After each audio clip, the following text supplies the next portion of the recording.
अस्सलाम वालेकुम, welcome to ATS legal forum. मैं हूं एडवोकेट तैयबा सैयद। जो मेरे चैनल पर न्यू हैं काइंडली सब्सक्राइब कर दें। अच्छा जी, आज का हमारा टॉपिक है amendment process in US constitution. यानी यूएस कॉन्स्टिट्यूशन में अमेंडमेंट्स का प्रोसीजर जो है वो हम डिस्कस करेंगे। First of all point number 1 हमारे पास है रिजिड प्रोसीज। ठीक है, तो यूएस कॉन्स्टिट्यूशन में अमेंडमेंट्स लाना बड़ा ही रिजिड है। ठीक है, इसका प्रोसीजर बड़ा ही रिजिड है, बड़ा ही सख्त गिर है। अब कॉन्स्टिट्यूशन जो है ना, बेसिकली उसकी हमारे पास दो काइंड्स होती हैं। ठीक है, एक कॉन्स्टिट्यूशन होता है जी फ्लेक्सिबल नेचर वाइज, जबकि दूसरा कॉन्स्टिट्यूशन होता है जी रिजिड। अब अमेरिकन कॉन्स्टिट्यूशन है वो बाय नेचर जो है ना वो एक रिजिड कॉन्स्टिट्यूशन है, एक सख्त गिर जो आइन है। ठीक है, इसीलिए रिजिड कॉन्स्टिट्यूशन होने के बाइस अमेरिकन कॉन्स्टिट्यूशन में अमेंडमेंट्स लाना भी बहुत ज़्यादा मुश्किल है। बहुत ज़्यादा मराइल से गुजर कर इसमें मुख्तलिफ़ किस्म की तरमीम लाई जा सकती हैं। अब हम 27th अमेंडमेंट की अगर बात करें तो ये तकरीबन 200 साल बाद, ठीक है, ये सब रेटिफिकेशन इसकी हुई, रेटिफाइड किया गया, इसकी तस्दीक हुई। 200 साल इसे कबूल करने में, इसकी तस्दीक करने में लग गए। अब आप इस बात का अंदाज़ा कर सकते हैं कि 200 साल पहले प्रपोज़ किया गया कि इस 27th अमेंडमेंट के बारे में ना, प्रपोज़ल कब बना 200 साल पहले, लेकिन उसकी रेटिफिकेशन कब हुई 200 साल बाद 1992 में। अब आप इस बात का अंदाज़ा लगा सकते हैं कि अमेरिकन कॉन्स्टिट्यूशन कितना रिजिड कॉन्स्टिट्यूशन है और इसमें अमेंडमेंट्स लाने का प्रोसीजर भी बड़ा ही रिजिड है।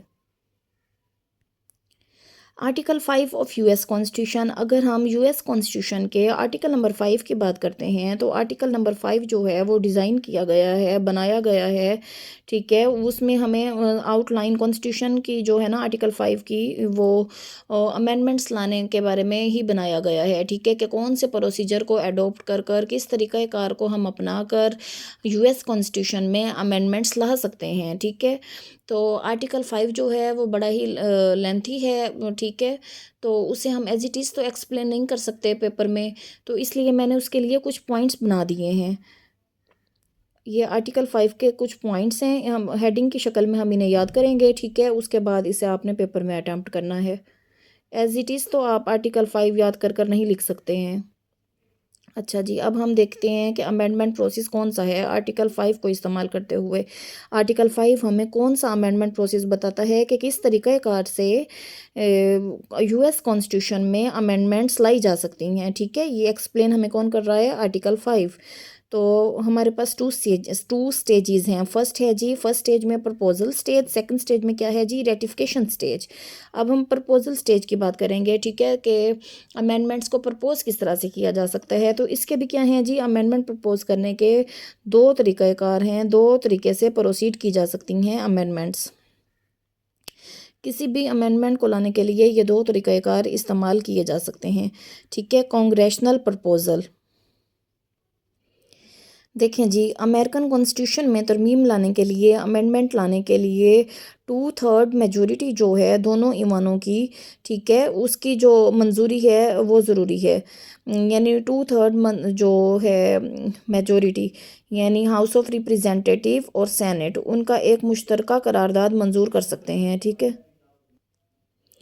कांग्रेशनल प्रपोजल में इनफैक्ट अमेरिकन जो प्रेसिडेंट है उसकी अप्रूवल की ज़रूरत भी नहीं होती है। ठीक है, लेकिन इसे ना बस फेडरेशन की रियासतों की तस्दीक की ज़रूरत होती है। ठीक है, अब हम पॉइंट नंबर 2 जो है वो डिस्कस करेंगे, कन्वेंशनल प्रपोज़ल क्या है। कन्वेंशनल प्रपोज़ल की अगर बात की जाए तो कांग्रेस जो है कन्वेंशन प्रपोज कर सकती है अमेंडमेंट्स लाने के लिए।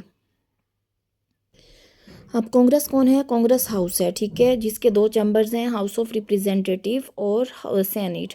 ठीक है, इन दोनों चीज़ों पर मुश्तमिल जो होगी उसको हम नाम देते हैं कांग्रेस का। तो वो ईमान जो है वो क्या कर सकता है, तलब कर सकता है कन्वेंशन अमेंडमेंट्स लाने के लिए। देखें जी, अमेरिकन कॉन्स्टिट्यूशन में अमेंडमेंट्स लाने के लिए अमेरिकन कांग्रेस जो है, ठीक है, रियासती कानून साज इदारों की जो रिक्वेस्ट है उसके ऊपर कौमी कन्वेंशन को तलब कर सकती है। सेकंड स्टेज रेटिफिकेशन स्टेज हमारे पास आ गई। तो रेटिफिकेशन स्टेज के भी दो मराहिल हैं। ठीक है, दो मराहिल में से गुजरने के बाद रेटिफिकेशन की जा सकती है, या 2 वेज़ हैं, दो तरीक़ाकार हैं। ठीक है, जैसे हमारे पास प्रपोज़ल के दो तरीके थे, उसी तरह रेटिफिकेशन के भी हमारे पास दो तरीके हैं कि अमेंडमेंट को प्रपोज़ भी तो दो तरीके से किया जा सकता है ना, कन्वेंशनल और कांग्रेशनल। और रेटिफिकेशन भी दो तरीक़ों से होती है, स्टेट लेजिस्लेचर और state convention. First of all हम स्टेट लेजिस्लेचर की बात करेंगे, ठीक है। तो कोई भी अमेंडमेंट जो है उसकी तस्दीक की जा सकती है 3/4 स्टेट लेजिस्लेचर के ज़रिए, ठीक है। This is most common method of ratification. इसका क्या मतलब है कि 50 में से तकरीबन 38 रियासतें जो हैं वो अप्रूव कर दें अमेंडमेंट को, ठीक है। यानी आइन में जो तब्दीली लानी है, जो तरमीम लानी है, जो अमेंडमेंट लानी है, अगर 50 में से 38 रियासतें उसको अप्रूव कर देती हैं, कबूल कर लेती हैं, तो फिर आइन में उस अमेंडमेंट को शामिल कर दिया जाता है, आइन में वो अमेंडमेंट लाई जाती है। पॉइंट नंबर 2 हमारे पास है जी स्टेट कन्वेंशन रेटिफिकेशन, ठीक है। तो अमेंडमेंट जो की जा सकती हैं 3/4 मेजॉरिटी की बुनियाद पर, ठीक है, स्पेशल रेटिफाइंग कन्वेंशंस के ज़रिए। अब देखें लास्ट में हमारे पास है जी कि तकरीबन 11,000 अमेंडमेंट्स जो हैं वो प्रपोज़ की गई, पेश की गई, लेकिन उनमें से सिर्फ 27 जो अमेंडमेंट्स हैं उनकी तस्दीक की गई। ये बात आपको ज़ाहिर कर रही होगी कि अमेरिकन कॉन्स्टिट्यूशन में अमेंडमेंट्स लाने का प्रोसीजर कितना ही ज़्यादा रिजिड और डिफ़िकल्ट है और कॉम्प्लिकेटेड है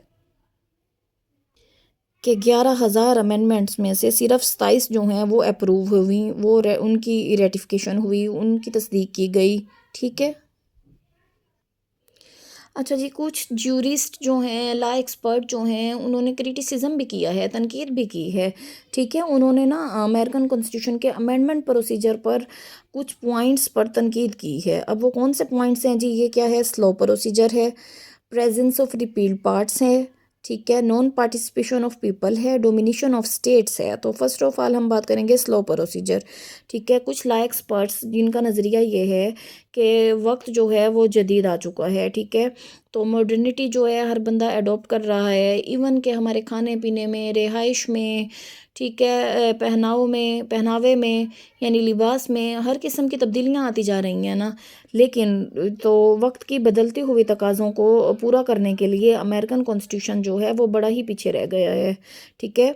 जदीद वक्त के साथ वो नहीं चल पा रहा है, तो इसलिए इसे स्लो प्रोसीजर कहा गया है, क्योंकि इसमें अमेंडमेंट्स लाने का प्रोसीजर बड़ा ही डिफ़िकल्ट है और बड़ा ही लेंथी प्रोसीजर है, ठीक है।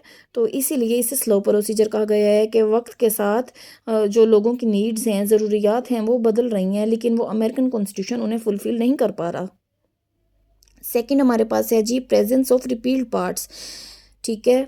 अमेरिकन कॉन्स्टिट्यूशन में अभी तक क्या है जी, ऐसे पार्ट्स, ऐसे हिस्से मौजूद हैं जिन्हें रिपील कर दिया गया है, मनसूख कर दिया गया है, ख़त्म कर दिया गया है। हालांकि उन हिस्सों को नहीं होना चाहिए था आइन का हिस्सा, लेकिन अभी तक वो आइन में मौजूद हैं, ठीक है। और जो तरमीम लाई गई हैं उन्हें आखिर में बयान कर दिया गया है। इसीलिए अब समझना मुश्किल है कि कौन से हिस्से आइन का हिस्सा हैं, ठीक है, और कौन से हिस्से को मनसूख कर दिया गया है, ख़त्म कर दिया गया है, कौन सी तरमीम लाई गई हैं, ये समझना थोड़ा सा डिफ़िकल्ट है।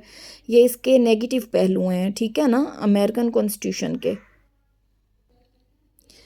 पॉइंट नंबर थर्ड हमारे पास है जी नो पार्टिसिपेशन ऑफ पीपल, ठीक है। लोगों की जो है अदम शमूलियत, लोग जो हैं इसमें शमूलियत अख्तियार नहीं कर सकते। कोई भी सियासी जमात जो है उसको अख्तियार नहीं है कि वो इलेक्शन कम्पेन के ज़रिए, ठीक है, अमेरिकन कॉन्स्टिट्यूशन में अमेंडमेंट्स लाने के लिए अपनी तजवीज़ पेश करे, अपनी राय का इजहार करे। कोई भी पॉलिटिकल जमात जो है ना वो ये अख्तियार नहीं रखती है कि अपनी राय का इजहार कर सके। इसलिए आम जो शहरी हैं, अमेरिकन हैं, ठीक है, तो उन्हें बहुत ज़्यादा दूर रखा गया है अमेरिकन कॉन्स्टिट्यूशन में अमेंडमेंट्स लाने के प्रोसीजर से।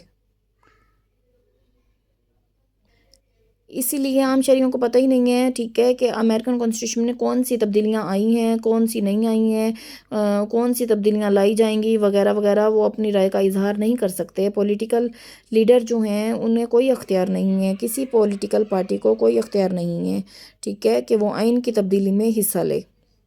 डोमिनेशन ऑफ स्टेट्स, इसका जो फोर्थ नंबर पर है हमारे पास नेगेटिव पहलू, वो कौन सा है जी? डोमिनेशन ऑफ स्टेट्स, के रियासतों को बरतरी हासिल है, ठीक है। गालिब कौन है? रियासतें हैं। हालांकि अमेरिकन कॉन्स्टिट्यूशन क्या है जी? फेडरल कॉन्स्टिट्यूशन है, लेकिन जहाँ तक इसमें तरमीम लाने का किरदार है वो रियासतों को दे दिया गया है, ठीक है। रियासतों को वहाँ पर डोमिनेंट बना दिया गया है। अमेरिकन कॉन्स्टिट्यूशन में अमेंडमेंट्स लाने के लिए रियासतों को बाख्तियार बना दिया गया है, ठीक है। और रियासतों की डोमिनेशन जो है ना बेसिकली वो भी बहुत सी कॉम्प्लिकेशंस क्रिएट कर रही है। In short we can say that amendments have been made due to social economic and political changes, ठीक है। तो मुख्तसरन हम ये कह सकते हैं कि अमेंडमेंट्स जो हैं किस वजह से लाई जाती हैं, वक्त के तकाजे पूरे करने के लिए, ठीक है। बदलता वक्त जो है जदीद वक्त के तकाजे पूरे करने के लिए अमेंडमेंट्स तरमीम की जाती हैं, ठीक है। वो कौन से तकाजे हो सकते हैं? सोशल, समाजी, इकोनॉमिक, मुआशी और पॉलिटिकल चेंजेस। ज़ाहिर है सब के सब पॉलिटिकल, इकोनॉमिक, सोशल वैल्यूज़ जो हैं वो चेंज हो रही हैं, तो उनके लिए कॉन्स्टिट्यूशन को भी चेंज करना चाहिए, ठीक है। इसीलिए उसमें अमेंडमेंट्स लाना ज़रूरी है। होप सो आपको आज का टॉपिक क्लियर हो गया होगा। मिलते हैं एक जल्द न्यू टॉपिक के साथ। अल्लाह हाफिज़।